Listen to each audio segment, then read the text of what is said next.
Okay. So, you know, like I was saying earlier, typically you get overloaded with marketing for supplements. And did that share over? Did that screen share over? You guys, can you see my supplement? Okay. Uh, I know you guys get bombarded. I did too. Obviously, I've used a lot of different supplements and over the years and kind of learned my own path and educated. In our education, uh, undergrad, you know, we had access to nutritional classes. I went ahead and dove a little deeper into that realm because I felt like I didn't have enough knowledge base with nutrition supplementation. So I took extra classes within our curriculum and stuff just to try to learn more. And sometimes you have to just step outside the educational realm and do your own research as well. But anyway, what we're going to dive into is obviously supplements. They're a tool, just like a lot of things are tools to help support. And it's not a magic bullet. And sometimes it's sold as a magic bullet. So we're going to dive into a little bit of science in regards to the supplementation. And then we'll touch on foundational components. And then as we go through, if you guys have specific questions, never hesitate. So when you think about, first we really have to understand the biological foundation before supplements ever enter the picture. The human body runs off the energy systems. Again, I talked about this last time, ATP production, which is allows for your muscle contraction. There's enzymes that cause reactions within the body, hormonal signaling, nutrient availability. So there's a lot that goes on from a chemistry standpoint. So every function of the body requires some type of vitamin, cofactor, mineral, amino acid, fatty acid. So, electrolyte structural roles, what are the protein structural roles for amino acids and recovery? And then they do a little bit more than that. Obviously, fatty acids, cell membrane hormones. So, if you have deficiencies, and most of us do now because it's almost impossible to not have some type of deficiency in some format. Our performance or some of these functional foundational components will not work as well. Will it show itself? Maybe not. I mean, we can walk around deficiencies and never even know it unless we dig deeper in our blood work. Can we feel it? Yes, but it's hard to identify. Uh, we may go start chasing the wrong rabbit when we start having some of the feelings. Is it a sleep thing? Is it a nutritional thing? Is it a thyroid thing? So, identifying what's showing itself. So say if it's an energy component, you're feeling lethargic or brain fog. It could be a multitude of reasons, not just one. So trying to identify and figure out what's going on is always key. But sometimes we have to do a little bit more digging. And then what are supplements? They're concentrated forms of nutrients or compounds that influence the physiological components or the processes. So they help support the process. They do not create anything new. Okay. They support existing pathways. Interesting part, and I probably should do this, which I didn't put as a topic. I really probably should, or Aaron could do it as a workshop for you guys, or I can, is peptides, because peptides stimulate pathways.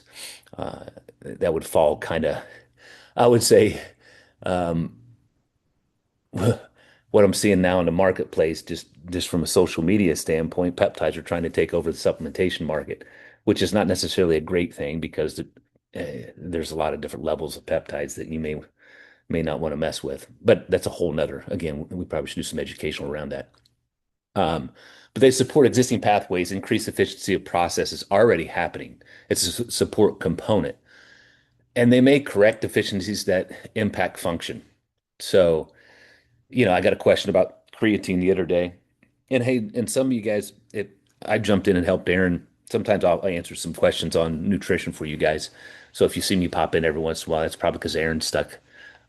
Maybe she got cut up on a call and I'm doing some nutritional support. So, uh, creatine supports the ATP regeneration. So and the ATP in the Krebs cycle obviously was is for has energy for muscle contraction. Again, that's a whole other topic. And then protein provides amino acids for tissue repair. We talk a lot about protein and why it's important. This is just one aspect for uh, consumption of protein. And then magnesium supports uh, enzyme reactions within the body, which I think I talk about a little bit more.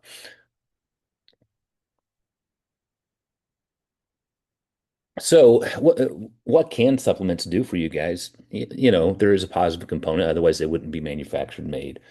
Uh, what it, what they really were designed for is kind of to fill nutritional gaps if you have them,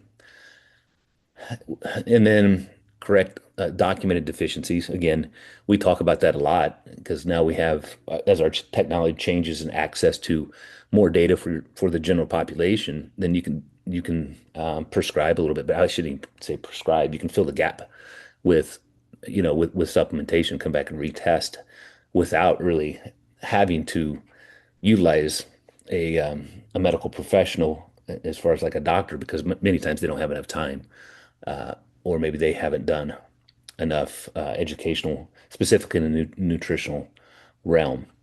They help support muscle recovery, improve strength and performance, immune function, hydration, and enhanced convenience, and then healthy aging.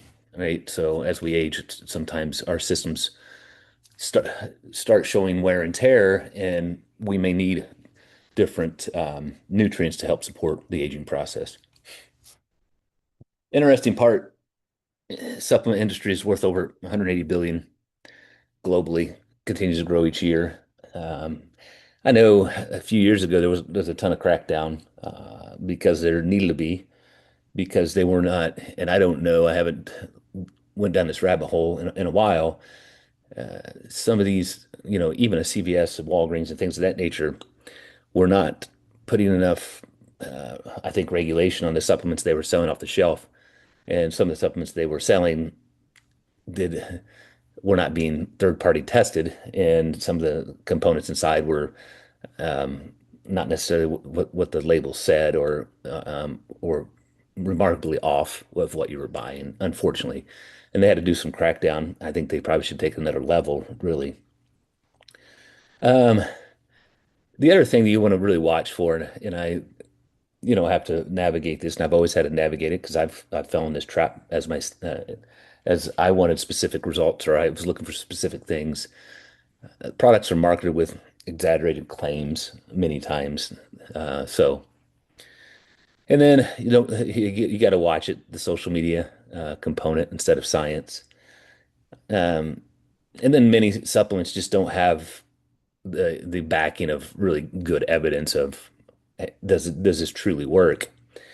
And the reason being is many times it have to be a patent component to it, and sometimes they are. You hear these proprietary blends, which that kind of throws a red flag in itself, because then they don't have to disclose specific amounts of nutrients that's in the product. I've been down again that route years ago. So that's kind of hard, and so many times supplements don't have enough money behind them to do the testing to show evident response. So they won't do higher level testing just based upon there's not enough money within that, because it's very expensive to do the testing in time.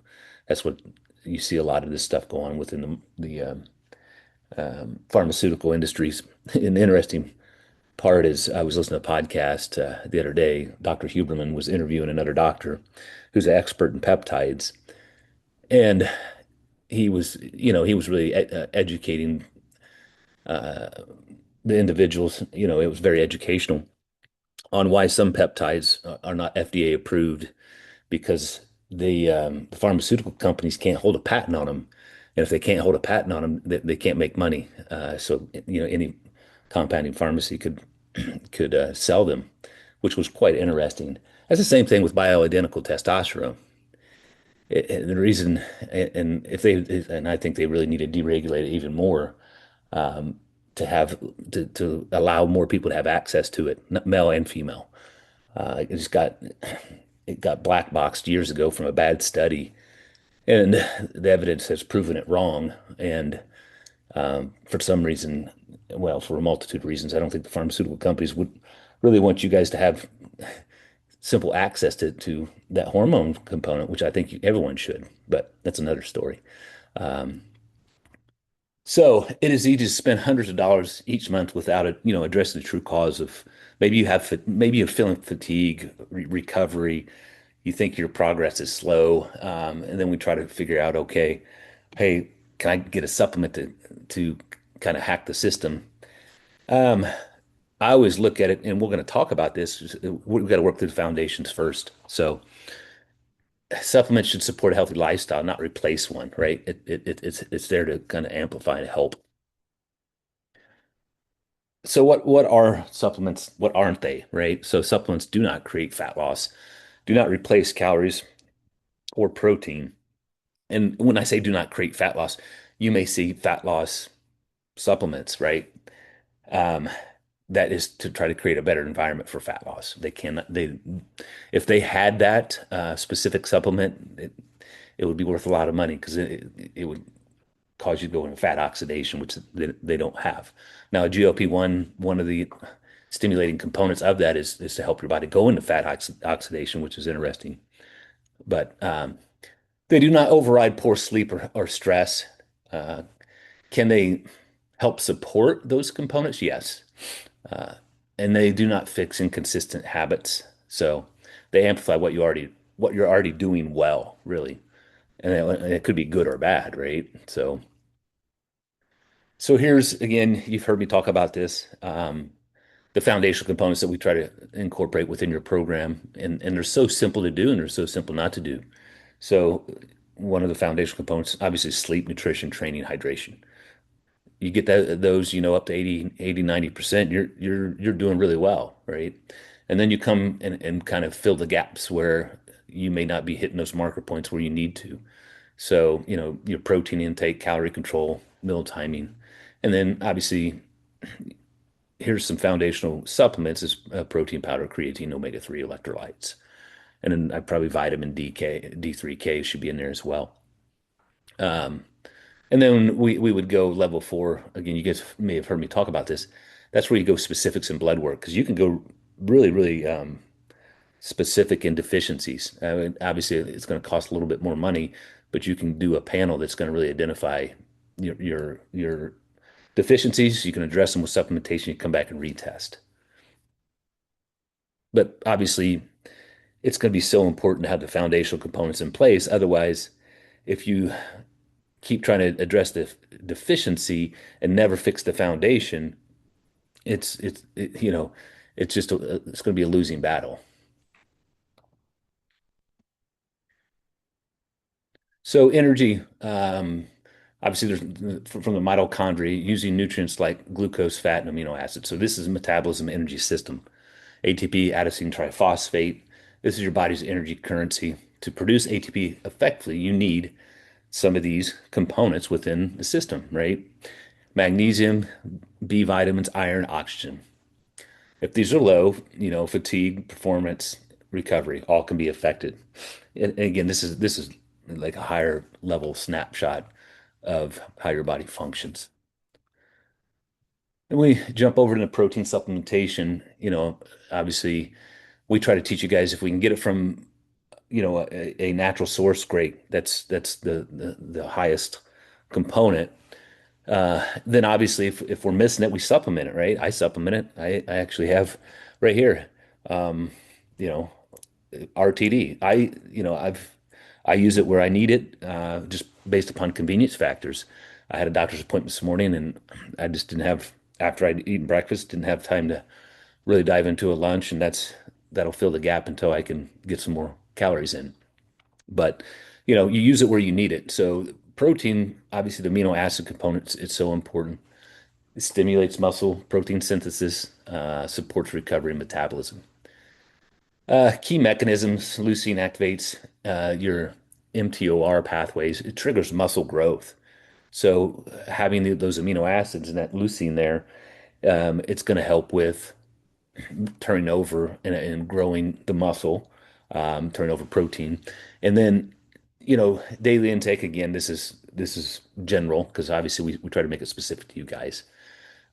It matters more than timing. And I got another question probably about 20 minutes ago from one of my clients. He was like, does it matter how much protein I take in one setting? It can be a loaded question.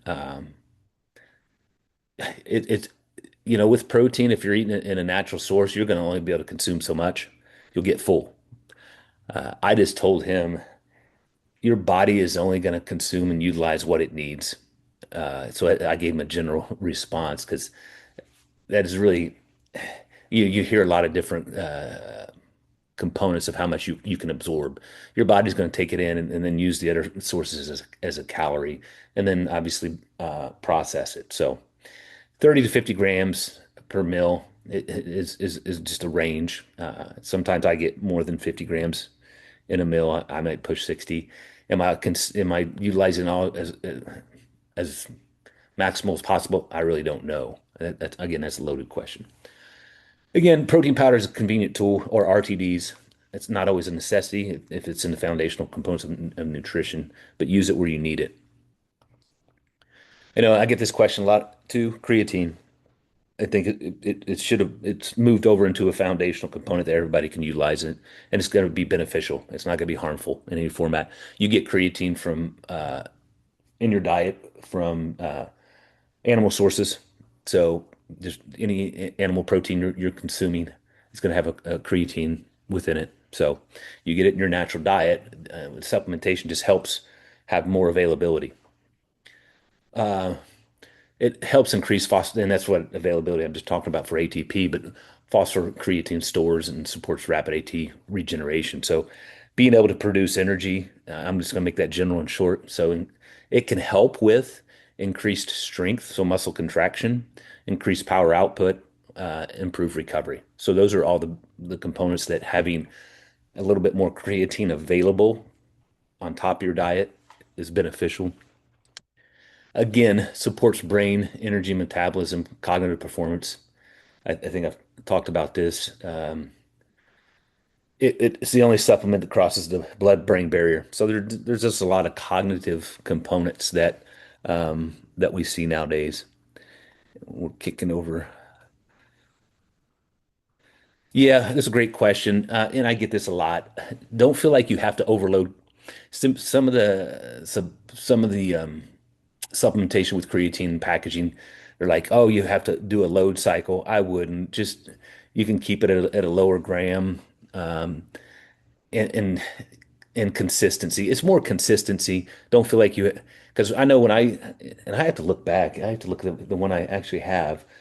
Way back when I first started taking creatine, there was a big thing on, hey, you need to preload this. So you need to take in like X amount of grams per day for the first 5 days, and then you level it back off.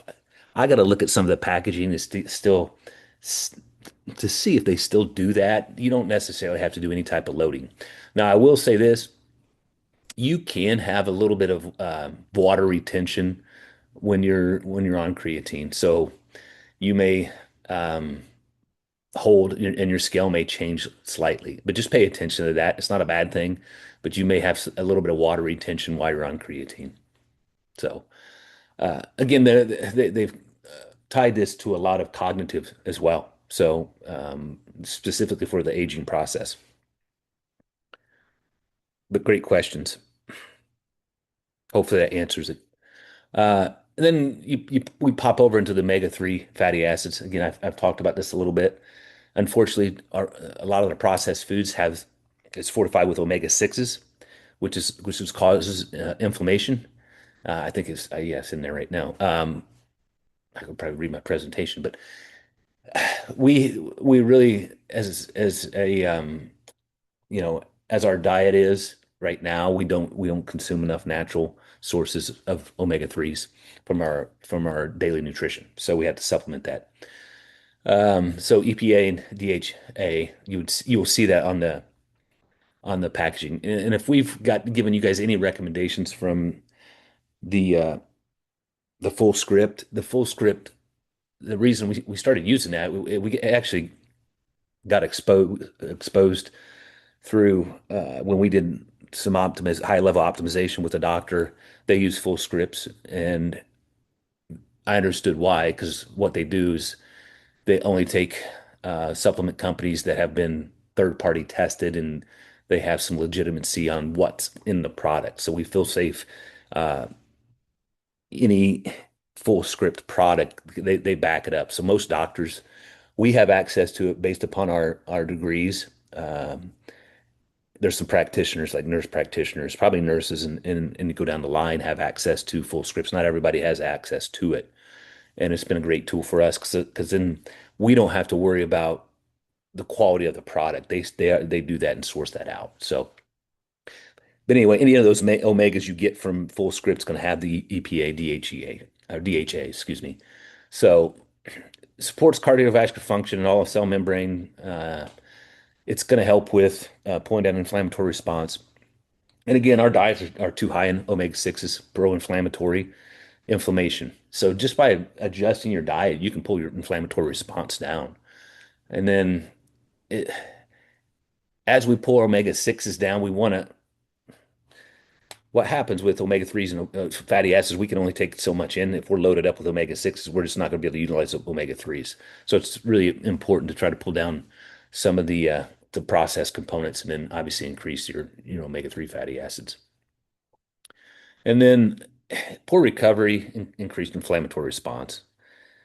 So the interesting part, along with like omega 3s, inflammation is not bad, right? Inflammation and cortisol, right? So they get a bad rap, I think, a little bit, but it's a signaling component.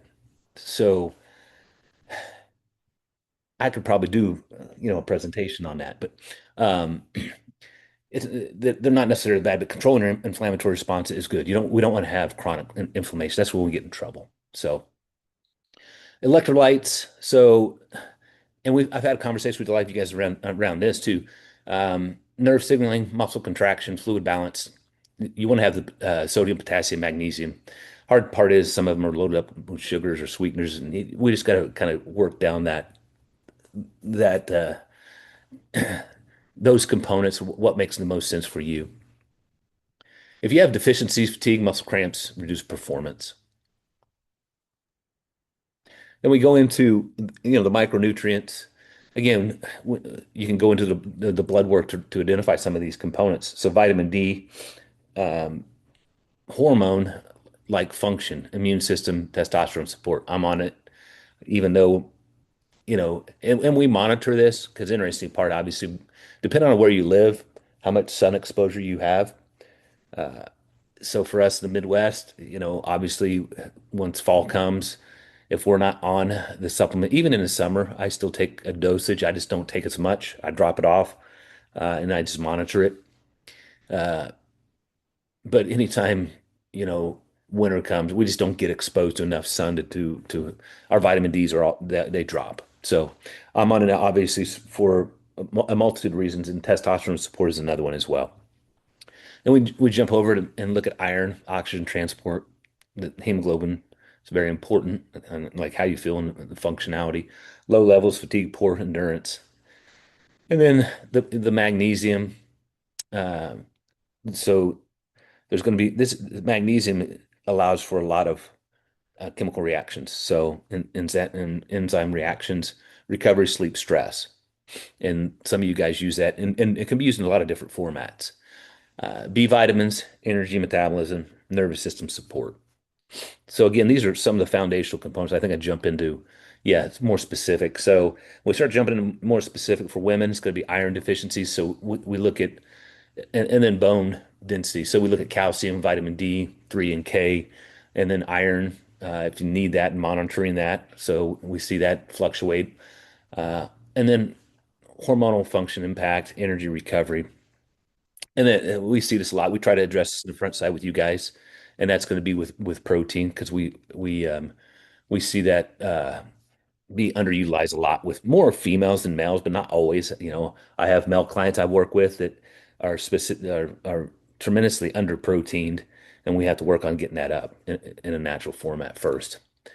Again, we jump over to men. We see this vitamin D. Again, that's going to be both sides.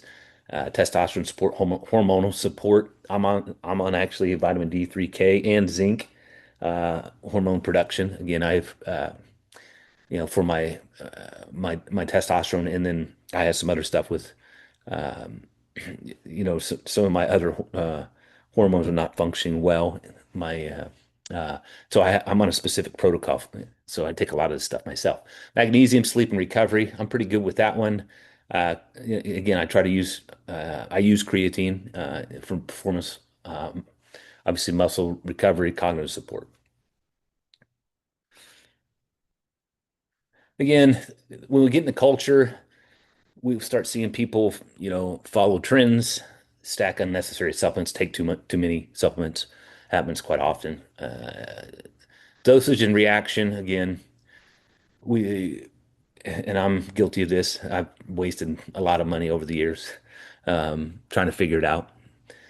And then, the biggest thing now is the tools we're getting access to. If we get better data points, you can get more specific support. That's truly what it is. So more supplements doesn't equal better results. That's a fallacy. Again, we jump over to blood work, which I know a lot of you ladies have communicated that with Aaron, and um, again, having those tools it can be eye-opening sometimes. And sometimes, you come back and your marker points, a lot of your marker points are good, which is a win-win. So it's more data and not necessarily guesswork. Now, I will say, as we do blood work, it's just a snapshot of time. Things change, right? So when we come back and do blood work, sometimes, and this was interesting because we did this every 3 months, Aaron and I, and you'd see a couple marker points get better, and then some of the marker points that were good decrease. You're like, well, what happened? Well, it just, things change, environment change. Maybe your pattern changes slightly. It's not necessarily detrimental. At first, when that was happening, I had a lot of questions for the doctor, and she was like, "No, this is going to be ebbs and flows. So don't like." And it wasn't like a major thing that was off or a detrimental thing. It was just you want everything to be perfect, but that's not necessarily a reality.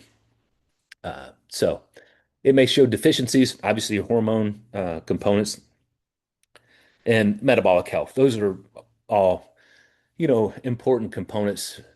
And when we see those components, it gives us more understanding of what's going on with you as a client, and it gives us understanding of how we can better support you.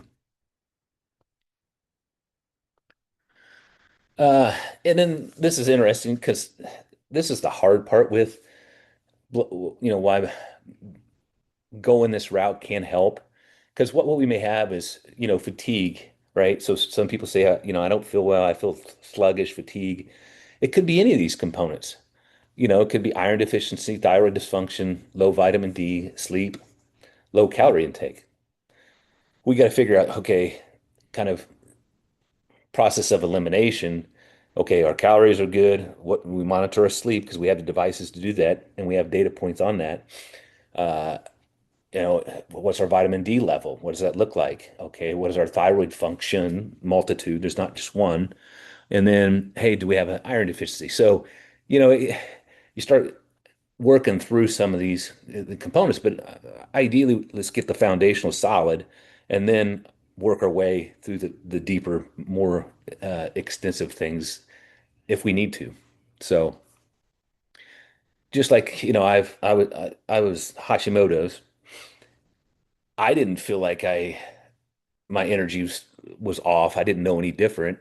May or may not. I just really noticed it when I was trying to lean down, my body stopped um, leaning out, and I started utilizing more muscle. So I started dropping lean tissue. It was interesting. Uh, that's how I was like, oh, there's something wrong because I used to be able to get to a certain point, under 10%, 8%, 7% body fat. And I tried to do that when I was like 43, 44. And I plateaued around 8.5% or 9%. And it was like this, my doesn't make sense. I know I'm a little bit older, but something's going on. And that's when I got it tested too, and that's when it kind of identified it. So it was not an energy thing. It was more about me understanding my own body and like how come my body's not allowing the percentage of body fat to drop lower. Not saying it right or wrong. When I started using lean tissue, that didn't make sense. So my thyroid was really not functioning well at all. But that gets down to the minute. Can people still lose weight and have dysfunctional thyroids? Of course, I did. I went from like 12% all the way down to 8%. It just as you get closer and closer to the elite level, the higher level, or your lowest level, it gets harder and harder. So that identified itself with me. See, the biomarkers, these are associations. Vitamin D, poor immunity, low testosterone can be ferritin, iron stores, low fatigue, poor endurance, B12, again, low energy, brain fog. That's why it's so hard to identify specifics with, hey, is it a vitamin D issue? Is it a thyroid issue? So, it's kind of a little bit of a guessing game until we get specific numbers and then start kind of checking the boxes. The thyroid, TSH, T3, T4 controls metabolic rate. Then testosterone, estrogen impact muscle, fat loss, energy, and how we utilize fat as a fuel source can be impacted with this as well. So when we have deficiency, system is impaired, obviously we try to correct that, system returns to normal, and then we go into the optimization. System performs at a high level. Supplements should be moved through, these stages, not necessarily guess random. Again, you can have the foundational components because you understand, hey, your body's going to utilize that. It's not necessarily going to make a huge difference, but it will help with the function of what's going on internally. Again, without blood work, we're kind of guessing. With it, we're more targeted, faster results, better outcomes, less time wasted with not only just taking things, but money, effort, and hopefully we can dial in how you feel. So build the foundation first, then we add core supplements on top of it, run blood work if we need to, target deficiencies, and then attack the deficiencies, come back, retest. Uh, that's really the basis of a higher level supplementation. Here's some common mistakes we'll see. Uh, and you got to monitor your vitamin D because it is a fat soluble. So even when we were going through this process, they put us on a high dose at first, and we took that for the first 3 months, and then my vitamin D levels, the next test shot way up. They're pretty high, so I had to go every other day with this supplementation. That's 100% feedback. So fat solubles you got to watch because you can go into overdose component, and then bioavailability.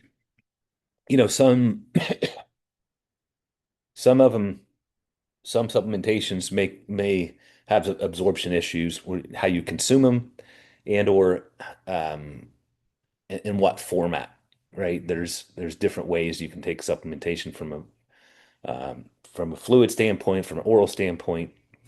But again, that gets in a little bit of more specific.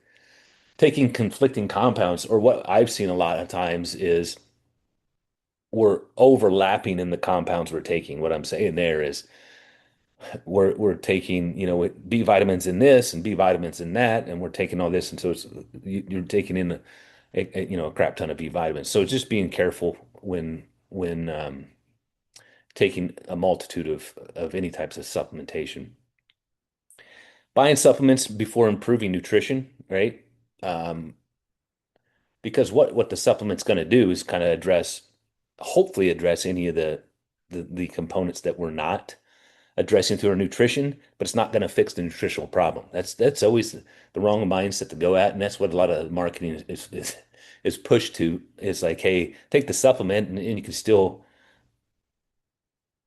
keep the habits that weren't serving you. It's not necessarily the correct way to do it.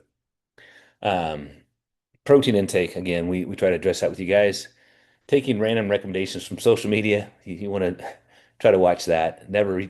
If you never retest blood work, again, people ask me like, hey, if they ask me a specific supplement, I'm like, well, we really don't know, and we'd have to really understand your blood work 'cause it's going to give you feedback. Uh, Again, expecting supplements to replace consistency, it's the wrong mindset. And again, they market that stuff to you. And they got me multiple years, so don't feel bad. Um, Supplements support biology. Don't replace it. Again, we want you to build your foundation as good as you guys can. It doesn't have to be perfect, but if we can get it close enough, it's good enough. And then we use supplements strategically to help fill the gaps, let data guide decisions. And again, we can get into more data too, but we want to make sure that we're addressing the foundational components and then build that foundational component within your life. And once you have the foundational component, then you can get more specific and push yourself all the way up to optimization. Um, so that's kind of the big picture of supplements. Uh, I'll open it up, see what questions you have. I know this is I added some different slides and things. I went through this, I don't know, a couple months ago, but anyway, I'm gonna go ahead and stop the share and see if you guys have any specific questions. Any supplementation questions? I know you guys are really good at obviously asking this within our platform of our app, which that's always be willing to ask those questions because that way we can help support you better.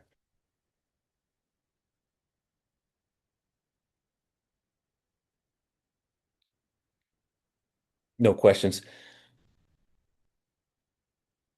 Well, awesome. So as I talked in the beginning, I'll just kind of reiterate it. I think what we're going to do is switch this up just a little bit for you guys. So I'll start bringing in some other educational components, but I'll let you guys know, what the topic is. Um, that way we can give you a little bit different variety and access points to educational components that you may not have access to.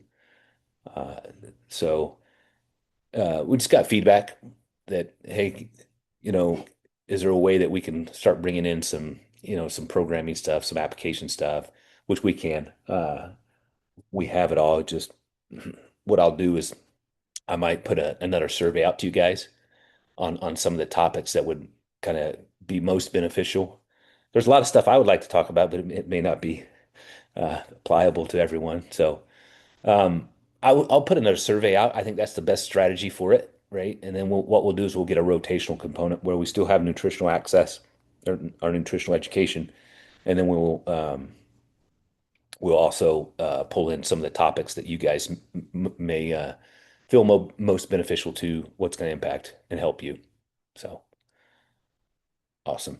Well, with that said, I appreciate you guys jumping on, and running through supplements. If you guys have anytime you have other questions on supplements, never hesitate. Um, it's good for us to help kind of navigate some of those things that may pop up about supplements. So, well, awesome. Um, like I said, what I'll try to do is put that new survey together. I'll kick it out here in these next couple of days. I have to change it up, and um, I'll leave some open spaces so that way you guys can fill in data points as well. So. All right. Well, have a wonderful week. Enjoy your fourth. I know a lot of you have some plans, so enjoy that. And I will talk to you guys next week. We'll see ya.